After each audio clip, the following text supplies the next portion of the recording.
Buenas tardes tengan todos ustedes. El día de hoy lo que vamos a presentar como parte de las actividades académicas de la Sociedad Médica es una entrevista con la doctora Cristina García Ulloa. La doctora, para decir su currículum, es una doctora egresada de la Universidad Autónoma de México, médico cirujano, medicina interna en el Hospital General Manuel G. González, endocrinología en el Instituto Nacional de Ciencias Médicas y Nutrición Salvador Subirán. Cursó con la alta especialidad en obesidad, igual en el mismo instituto de nutrición, maestría en ciencias médicas en el mismo instituto y pues ahorita está cursando a la fecha el doctorado en ciencias médicas. La doctora, el tema que va a tratar es la relación que existe de el COVID-19 y la diabetes, que sabemos que es uno de los factores de riesgo que más se han comentado que puede implicar una complicación de los cuadros. Bueno, pues antes que nada agradecerle, doctora, la invitación y pues por supuesto que la idea es que todos los médicos y pues las personas que después nos vean con esta grabación tengan un entendimiento de qué implica esto de la diabetes y el COVID-19. Pues adelante, doctora. Doctor, muchas gracias por la invitación. Y efectivamente, actualmente con todos los hallazgos que se han presentado con pacientes con mayor mortalidad, con mejor pronóstico, que si estos factores, que si los otros, ha sido muy importante identificar cuáles son los principales factores de riesgo para desarrollar COVID-19, que más que desarrollarlo o presentar esta infección, pues son los factores de mal pronóstico, porque esos son los pacientes que finalmente fallecen. Entonces, pues bueno, dentro de los principales factores de mal pronóstico, por ejemplo, les muestro esta tabla. Es de un análisis que se hizo de 169 hospitales, tanto de Europa, Asia y Estados Unidos, que incluyó un total de 8.910 pacientes.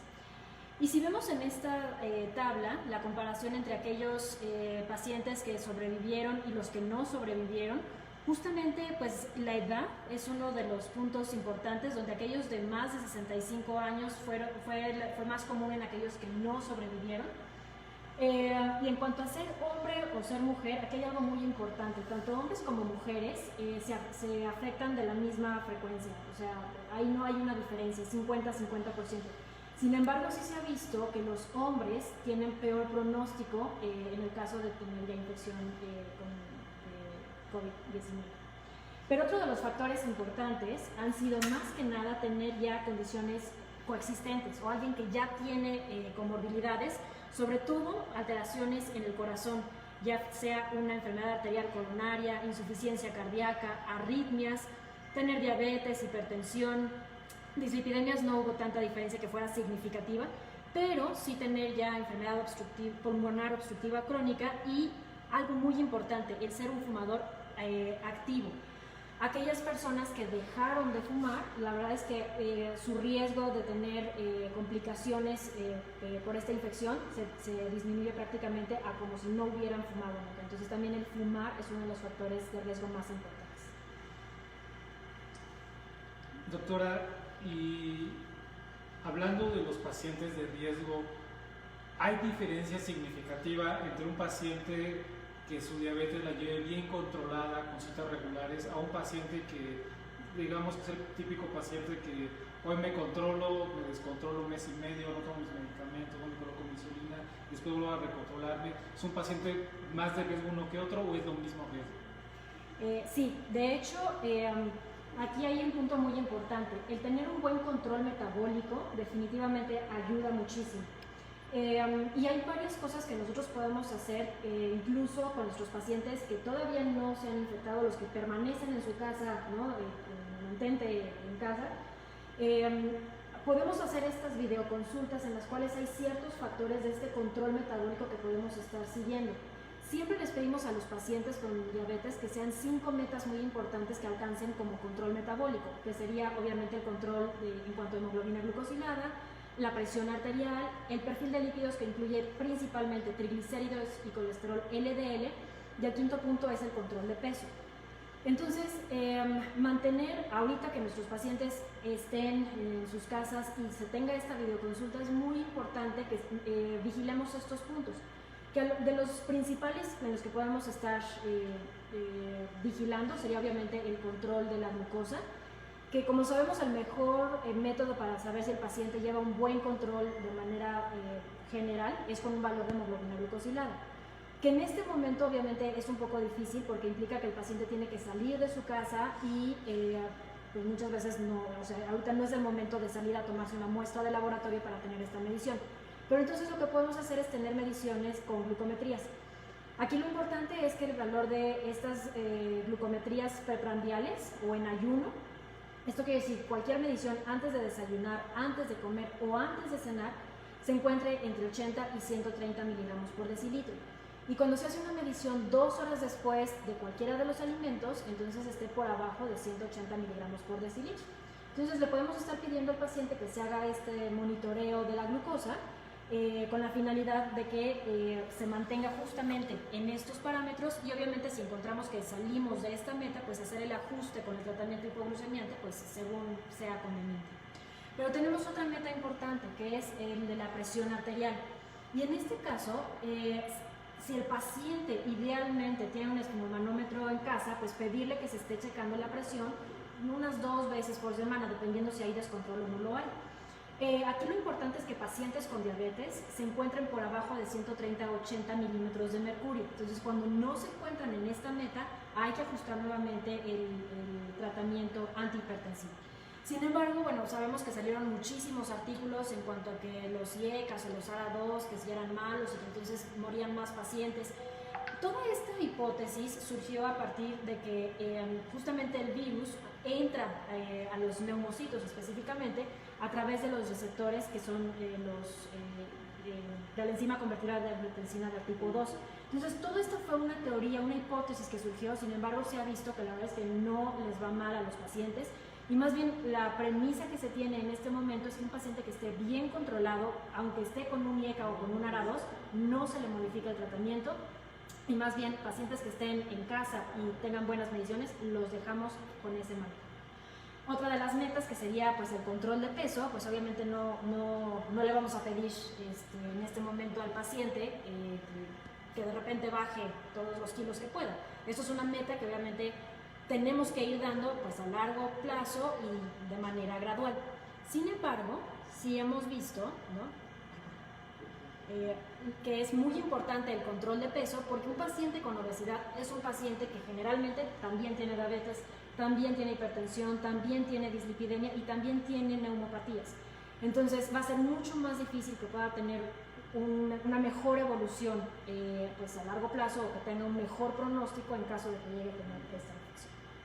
Doctora, por ejemplo, entonces el hecho de que el paciente sí sea muy apegado al tratamiento o no sea tan apegado al tratamiento, quiero entender que si es bien apegado y está con un buen control de su presión arterial, es un paciente que si le llega a tener el problema de tener el COVID, no va a ser una enfermedad que se salga y de alguna manera fuera de control. Así es. Tiene mucho mejor pronóstico, aunque tenga esas comorbilidades, pero tiene mejor pronóstico si tiene un buen control. Ahora, la pregunta que mucha gente podría hacerse es, si el paciente está descontrolado de la presión arterial, él se la toma o su familia se la toma, ¿es factible que a través de una videollamada se pueda hacer un ajuste de tratamiento o necesariamente el médico físicamente lo tiene que ver? ¿Cuáles son los parámetros para decir, esto sí lo puedo manejar vía remota, esto sí lo tengo que ver físicamente? Bien, afortunadamente el 80% de los pacientes que tienen ya infección por COVID-19 son pacientes que cursan con sintomatología leve o moderada. Entonces, estos pacientes, el manejo es permanecer en casa, aislarse 14 días y una videoconsulta es factible. Sabemos que muchas veces por la luz o por la cámara o por algo adicional, a veces el internet está fallando, lo que sea, no es tan fácil poder hacer una exploración física adecuada. Sin embargo, hay muchas cosas que sí podemos hacer. Entre ellas, un interrogatorio muy completo nos puede ayudar. Y la otra cosa, o sea, si estamos viendo al paciente que está totalmente acostado, que incluso tiene dificultad respiratoria, como que a lo mejor el color de los labios nos parece que tiene algo de cianosis, podemos preguntarle, oiga, ¿cómo están sus labios? ¿Cómo están sus dedos? Para ver si también tiene algo de hipoxia. Entonces, también vienen preguntando síntomas, si ha tenido tos, si ha tenido fiebre, dolor de cabeza, si puede estar platicando sin que le falte el aire, o sea, hacer un interrogatorio muy completo nos va a ayudar mucho en una exploración, bueno, en una consulta, en una videoconsulta. La verdad es que cuando se presentan estos síntomas, lo ideal es darle un manejo de vía remota, ajustarle el hipoglucemiante, el antihipertensivo, algo adicional que se llegue a requerir. Y realmente que nosotros necesitemos ver al paciente, o más bien que le pidamos al paciente que salga de su casa, es aquel paciente que tiene ya problemas respiratorios, que tiene hipoxia, que necesita tratamiento con oxígeno, y aquí sinceramente la consulta no es con nosotros, sino que vaya directamente a un servicio de urgencias porque requiere ya tratamiento con oxígeno. Ok, muy bien, doctora. Y, por ejemplo, ¿qué hacer si un paciente ya entonces empieza a presentar síntomas de COVID-19 y empieza a ser ya un paciente que, digamos, ya tiene la comorbilidad de ser diabético? Entonces, por lo que usted acaba de mencionar, automáticamente es paciente que califica para llegar a un servicio de urgencias, dependiendo, imagino que si es derechohabiente de alguna institución, etc. El manejo y me quiero volver a retomar un poquito el manejo de los medicamentos para controlar la glucosa.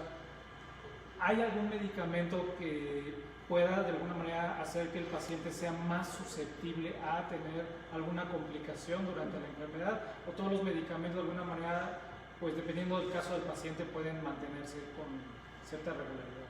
Bueno, mientras el paciente se mantenga con síntomas leves, moderados, o sea que pueda continuar con su manejo en casa, puede continuar con cualquier hipoglucemiante.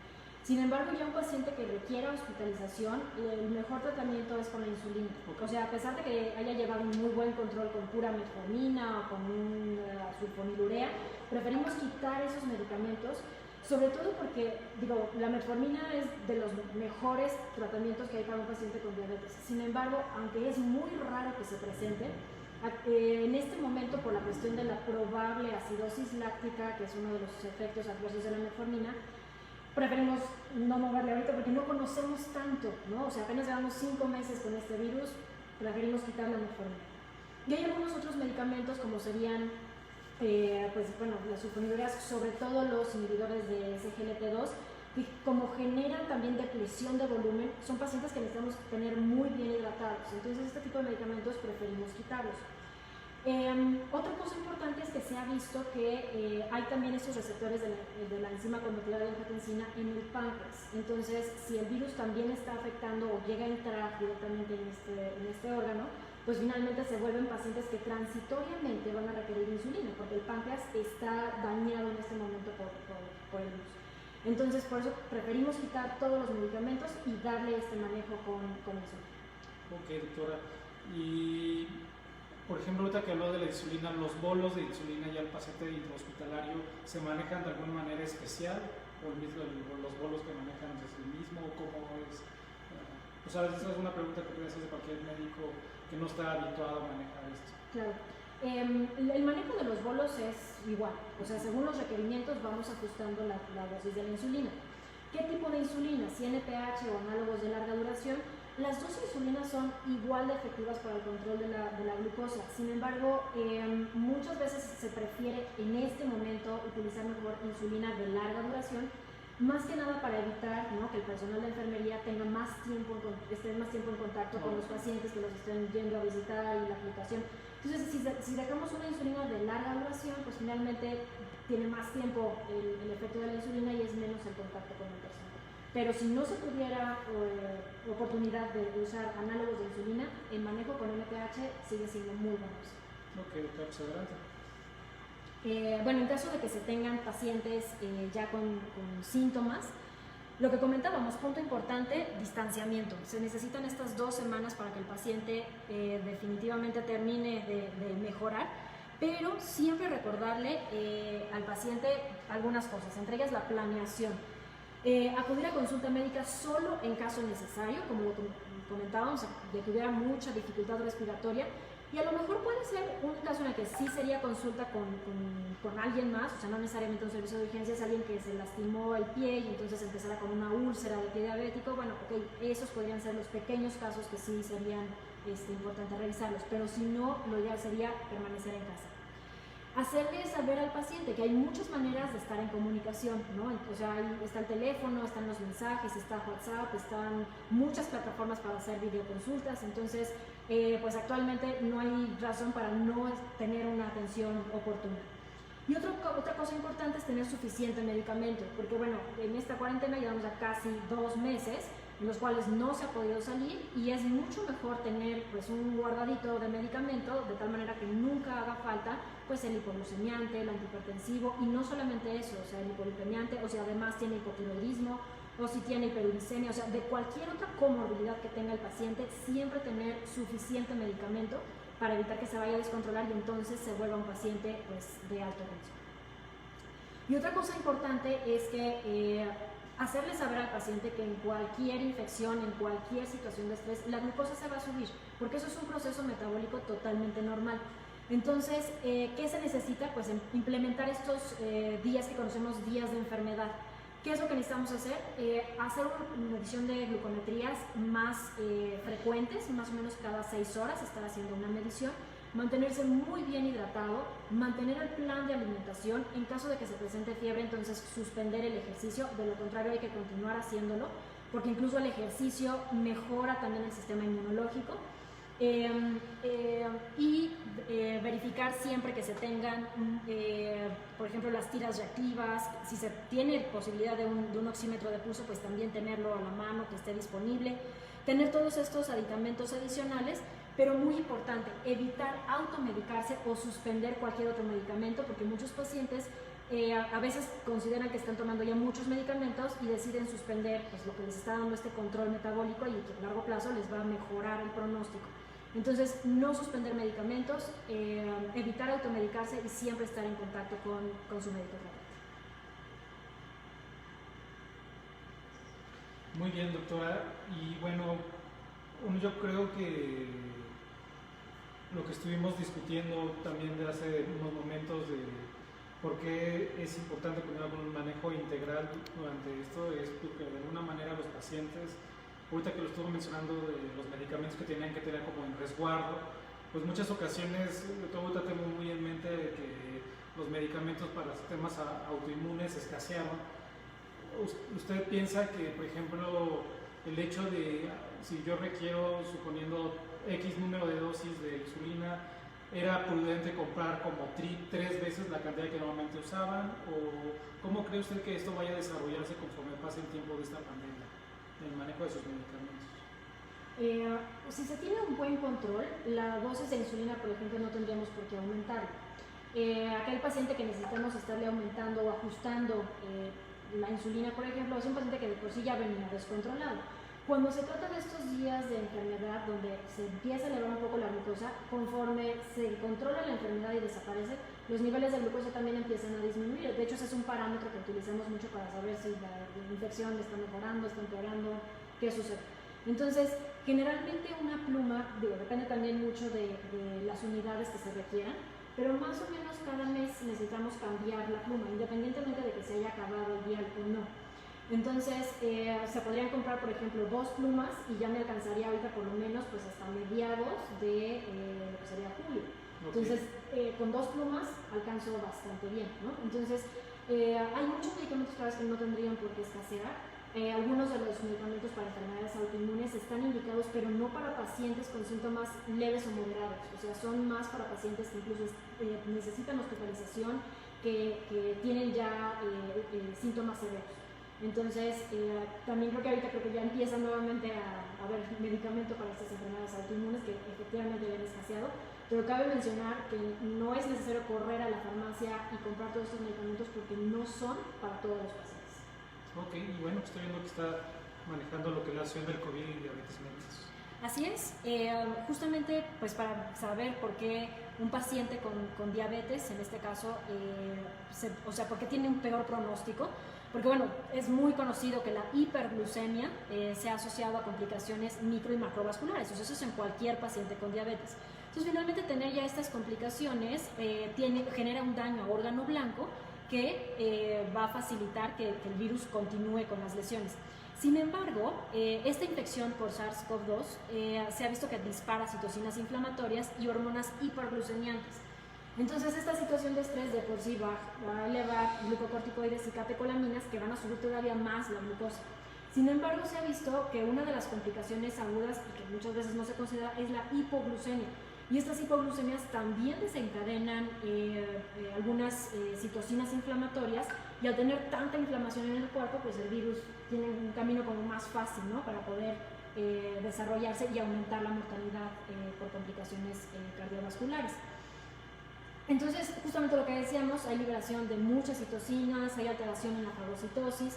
Y otra cosa importante es que se ha visto que, bueno, in vitro, que no solamente el SARS-CoV-2, sino muchos otros virus, cuando están en un medio hiperglucémico, como que tienen energía suficiente para reproducirse mucho más. Y eso es algo muy característico de este virus. Entonces, afortunadamente se ha visto también en estudios in vitro que cuando están en este medio hiperglucémico, si nosotros los empezamos a controlar, el daño que se pueda generar es reversible. Entonces, pacientes que desgraciadamente no hayan tenido previamente un buen control y llegan a requerir hospitalización, el manejo de la glucosa intrahospitalaria es un punto básico para el pronóstico de estos pacientes. De hecho, se han hecho varios estudios en los cuales se ha visto aquellos pacientes que tienen un buen control y mal control de la glucosa, y es notorio la variabilidad glucémica que se presenta, y recordemos que esta variabilidad es la que también está liberando muchas citocinas inflamatorias. Pero un punto importante es la sobrevida, como lo vemos en esta gráfica de Kaplan-Meier, en los cuales obviamente los pacientes que están bien controlados, la mortalidad pues es prácticamente nula comparado con aquellos pacientes que tienen un mal pronóstico. Y cuando se ve también la comparación entre los que están bien controlados y mal controlados en cuanto a las complicaciones que se tienen, vean cómo la mortalidad por cualquier causa es mucho mayor, es del 11% comparado con 1% en los que están mal y comparado con los de buen control. Lo mismo sucede para el choque séptico, para el síndrome respiratorio agudo, para la falla renal aguda y para el daño cardíaco agudo. En el caso de la coagulación intravascular diseminada no hubo diferencia, pero vamos, finalmente todos los otros factores que acabamos de comentar en los que sí hubo una diferencia significativa, pues finalmente el paciente se va a morir. Entonces el buen control o el mal control de la glucosa sigue siendo un punto muy importante. Y otra cosa que comentábamos también, el paciente con diabetes, por este daño microvascular, es probable que también tenga ya un daño a nivel cardiovascular. Entonces, algo que sucede en cualquier paciente que tenga algún problema de corazón, si tiene una infección por virus, hongos, bacteria, por lo que sea, de cualquier manera aumenta el riesgo de que entonces, si estaba estable, se pudiera llegar a descontrolar. Entonces, lo que se ha visto es que algo que sí contribuye mucho a la mortalidad de manera significativa, vean cómo en este caso se hizo una comparación incluso con pandemias previas, como fue la del Medio Oriente o la de SARS, en la cual compararon ahorita con COVID-19, y en algunos finalmente remitieron, pero otros los llevó a muerte. Y lo que se vio es que en estos pacientes con COVID-19 son pacientes que en el 7.2% tenían ya una lesión miocárdica aguda, 8.7% tuvieron choque, 16% tuvieron arritmias, y obviamente hay una mayor prevalencia cuando estos pacientes tienen ya estas lesiones para que requieran un manejo en terapia intensiva. Entonces quiere decir que el pronóstico cada vez es peor si tienen ya un daño a nivel cardiovascular. Y lo que comentábamos en cuanto al peso. Este estudio fue en un hospital de Francia, donde compararon el riesgo que había en cuanto al índice de masa corporal. Y de toda la población que analizaron, el 47.6% de los pacientes tenían un índice de masa corporal por arriba de 30 y 28% estaban por arriba de 35. Pero un punto muy importante es que 2/3 partes de la población requirió intubación orotraqueal, y de los que requirieron intubación, obviamente esto iba incrementando según el índice de masa corporal, siendo mucho mayor, o sea, 85% de los pacientes que tenían un índice de masa corporal por arriba de 35 requirieron intubación. Un dato importantísimo, o sea, el riesgo de tener o de requerir intubación orotraqueal simplemente por tener obesidad fue de 7 veces mayor comparado que alguien que tenía un peso saludable. Y de hecho, cuando vemos estas comparaciones, aquí lo que hicieron ellos fue comparar pacientes que un año previo habían estado hospitalizados y que requirieron intubación orotraqueal. Entonces, obviamente son pacientes que no habían tenido COVID-19 porque era un año previo, pero analizándolo con los que en este año sí requirieron intubación, pero ya por COVID, vean cómo obviamente el peso, ¿no?, fue mucho más importante en la segunda columna, que son los que sí tenían ya infección por COVID-19, comparado con los de un año previo que no tenían la infección. O sea, eran más pacientes con un peso saludable un año previo. Lo mismo podemos ver en cuanto a la ventilación mecánica. El peso seguía siendo un punto muy importante, y aquellos que cuando analizaron los que sí tenían ya infección y que tenían sobrepeso y obesidad, estratificaron según si tenían peso saludable, sobrepeso, obesidad y obesidad extrema, y definitivamente los que tenían obesidad extrema pues eran la mayoría de los pacientes que habían requerido esta intervención. Entonces es una prueba más de que la obesidad es otro de los factores o de las metas que a lo mejor ahorita en un paciente hospitalizado va a ser muy difícil, pero que normalmente en nuestras consultas debemos vigilar siempre a nuestros pacientes y darle una atención a esta parte. Doctora, me gustaría que si alguien de nuestra audiencia no sabe bien, ahorita estuve escuchando diferentes clasificaciones de obesidad. ¿Nos podrías por favor mencionar cuáles son? Claro que sí. La gente lo ubique. Claro, lo clasificamos según el índice de masa corporal, que lo obtenemos según el peso de la persona, que es medido en kilos, sobre la talla al cuadrado, que esto es en metros. Y esto nos va a dar un numerito. Entonces, un peso saludable es aquel que se encuentra entre 18.5 y 24.9. Abajo de 18.5 eso es desnutrición, o puede ser bajo peso por alguna otra causa, pero eso es bajo peso. Cuando estamos por arriba de 25 hasta 29.9 es sobrepeso, de 30 a 34.9 eso es obesidad grado 1, de 35 a 39.9 grado 2, y arriba de 40 es obesidad extrema. Ha ido cambiando esta definición de cuándo es obesidad extrema o cuándo se requiere cirugía bariátrica, dependiendo si el paciente tiene también alguna otra comorbilidad, como sería por ejemplo diabetes, hipertensión, dislipidemias, artropatías, y eso es lo que lo va cambiando. Entonces, en este trabajo específicamente lo consideran arriba de 35, porque es ya actualmente donde se puede considerar más pronto una cirugía bariátrica, o que es más frecuente que tengan comorbilidades. Muy bien, doctora. ¿Y cuál es entonces el manejo antihipertensivo convencional en el paciente intrahospitalario ya con COVID? ¿Cuál es el esquema que debe de seguir? Un paciente bien controlado puede continuar con sus mismos antihipertensivos. Entonces, aquí sí se sigue exactamente la misma premisa que habíamos comentado del paciente que está en su casa. Si mantiene un buen control con un IECA o un ARA2, se le sigue el manejo. De hecho, también ha habido algunos estudios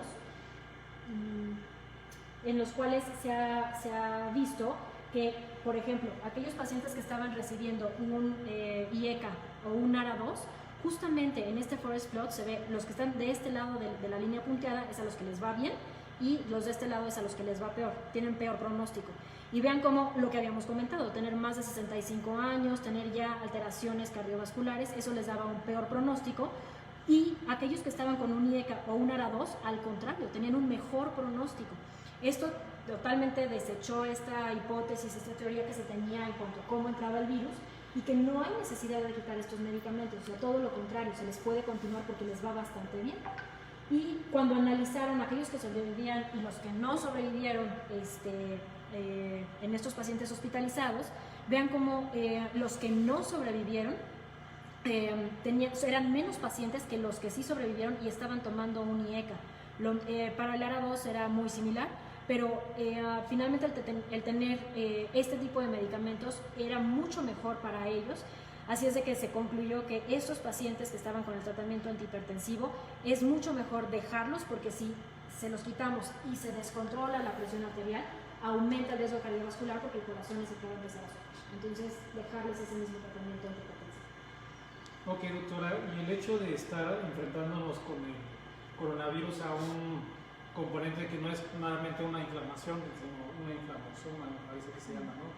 ¿Modifica estas variables de los medicamentos o la respuesta que tiene el paciente a los medicamentos ya cuando tiene ese estado, o el paciente, digamos, que se maneja de manera igual, sea la inflamación convencional que conocemos o la inflamación? ¿Hay alguna diferencia o no está reportado nada?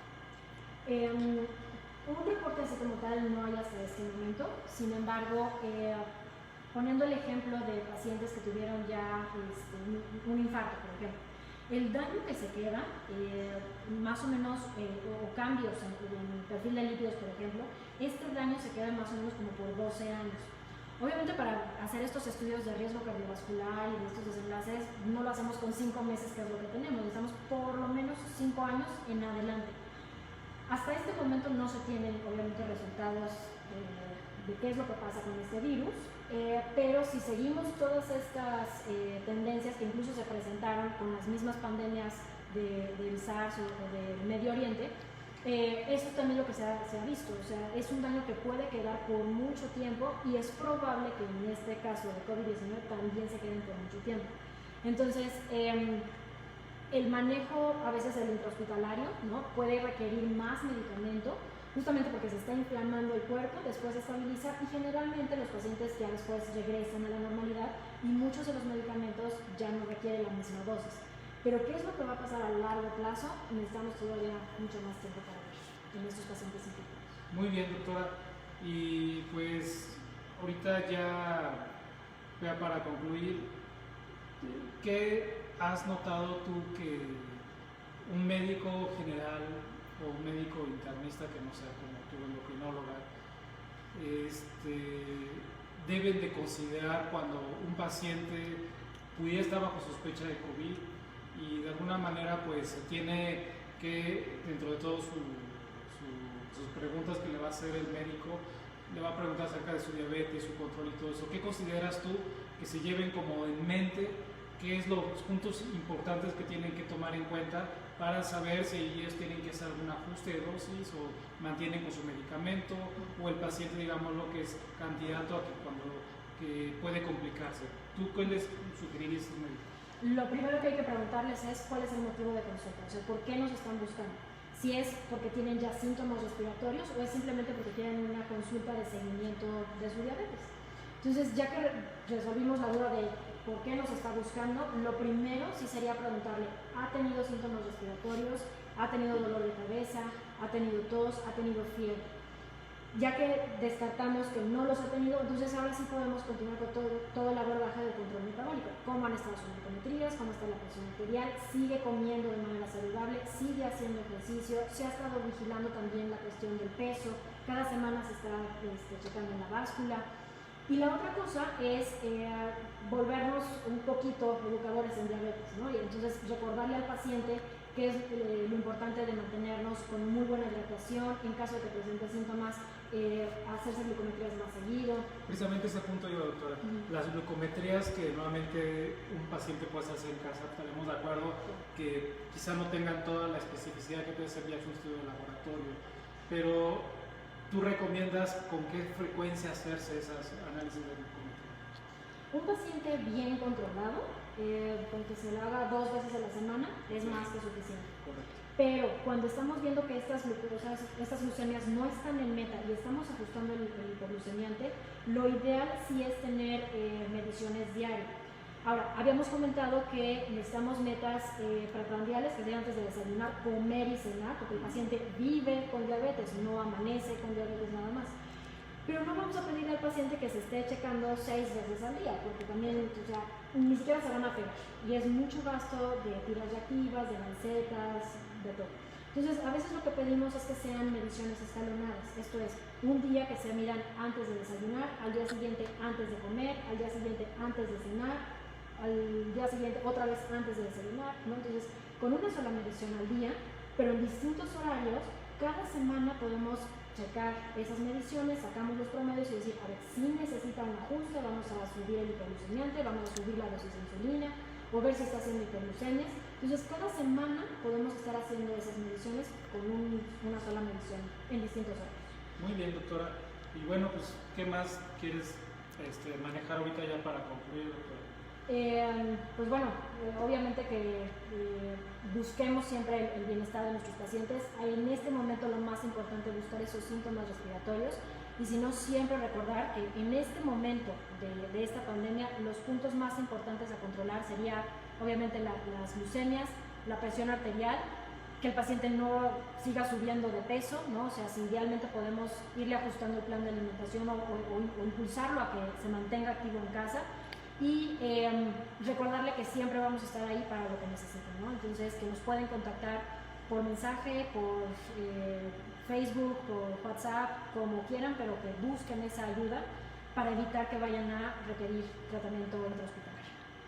Y por ejemplo, doctora, si alguien de nuestra audiencia quisiera saber, hacerte una interconsulta, ¿cuál sería tu correo electrónico que tú podrías proporcionar para que te hagan ahí alguna consulta? Y por supuesto que yo estoy claro que ustedes se dieron cuenta de que la doctora García Ulloa está de alguna manera pues con el interés de tener ese contacto. Claro que sí, mi correo electrónico es dra-ulloa@yahoo.com.mx. Muy bien, pues ya para concluir, me encantaría recordarles que el día jueves 14 de mayo tenemos nuestra sesión a la 1 de la tarde, que es la sesión que normalmente nos toca académica mensual, que es de incontinencia urinaria y vejiga hiperactiva, afectación a la calidad de vida. ¿Existe algún tratamiento médico? Y es impartido por la doctora María Teresa del Carmen Moreno y Suárez, que es uróloga.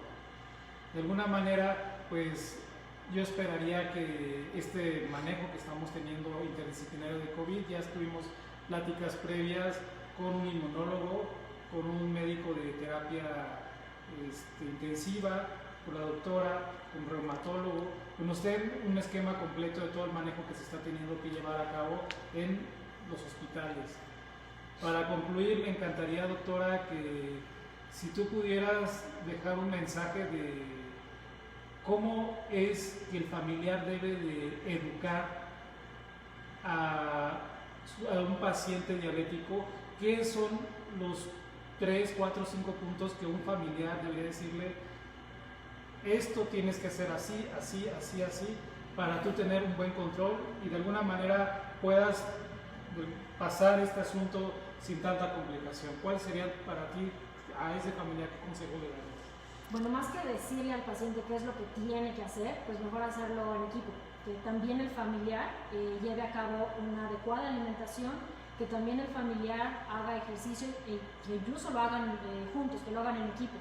¿Por qué? Porque finalmente hacer todo en equipo es mucho más fácil, es más estimulante y por otro lado el familiar, recordemos que es alguien que está en riesgo de también tener diabetes, también tener obesidad, también tener dislipidemia. Entonces, ¿qué mejor si en este momento que todavía no lo desarrolla, empieza a hacer esos cambios, se están apoyando mutuamente y entonces el control ya no es solamente para el paciente con diabetes, sino para el paciente con su familia? Bueno, y ahorita también hay un punto que yo creo que no, ahorita lo estoy pensando, es ¿qué puede hacer como ejercicio una persona que digamos que está en un departamento y pues no tiene la posibilidad de salir a un patio o salir quizá a la calle a estar caminando? ¿Qué ejercicios podría sugerir que pudiera hacer ese paciente para de alguna manera mantenerse? Bueno, hay muchos ejercicios y aquí cabe mencionar que incluso los ejercicios de resistencia también son excelente ejercicio para quemar grasa, metabolizar glucosa y algo muy importante, aumentar la masa muscular. Entonces, si obviamente no podemos salir al gimnasio porque obviamente están cerrados, en casa podemos, en una botella le podemos poner medio litro y entonces nos va a servir como medio kilo. Entonces podemos empezar a hacer pesas con los brazos, desde medio kilo y medio kilo, entonces podemos estar moviendo los brazos, incluso las piernas. En muchos supermercados venden de estas ligas de estiramiento, entonces, y además como el súper lo pueden llevar a casa, se puede pedir también esa liga para que nos la lleven. Aquí nada más les comento, mientras más clarito es el color, más laxa es esa liga, y mientras más roja, más oscura es mucho más dura. Entonces podrían empezar con una color amarillo o naranja y atorarla, por ejemplo, en la pata de la silla y entonces meter la pierna y estar subiendo y bajando la pierna. O hacer sentadillas, hacer algunas otras cosas como abdominales. Entonces, con estar haciendo estos ejercicios en casa, no hay necesidad de salir, pero eso nos va a estar ayudando. Y a lo mejor para algunos ejercicios aeróbicos, que eso es lo más importante, es que nos ayudan a quemar grasa, hay cosas que también se pueden hacer dentro de un departamento. Por ejemplo, estar caminando alrededor de la sala y el comedor, o ponerse a caminar o hacer algunos videos que hay en YouTube, por ejemplo, con un mini trampolín, o aerobics, algunas clases de zumba que se pueden dar por YouTube, o hay algunos gimnasios que también es organizado, o sea, hacen su clase por Zoom o alguna otra plataforma, entonces estando en línea también se pueden hacer muchos ejercicios sin la necesidad de salir. Muy bien, pues bueno, muchas gracias a nuestra audiencia y nos estamos viendo el día jueves. Doctora García Ulloa, pues le agradezco mucho en verdad que usted nos haya hecho una presentación muy completa y yo estoy claro que a nuestra audiencia le quedó muy clara toda la información y bueno, me despido de ustedes, soy el doctor Joaquín Canseco, presidente de la Sociedad Médica del Hospital HMG y nos estamos viendo. Saludos.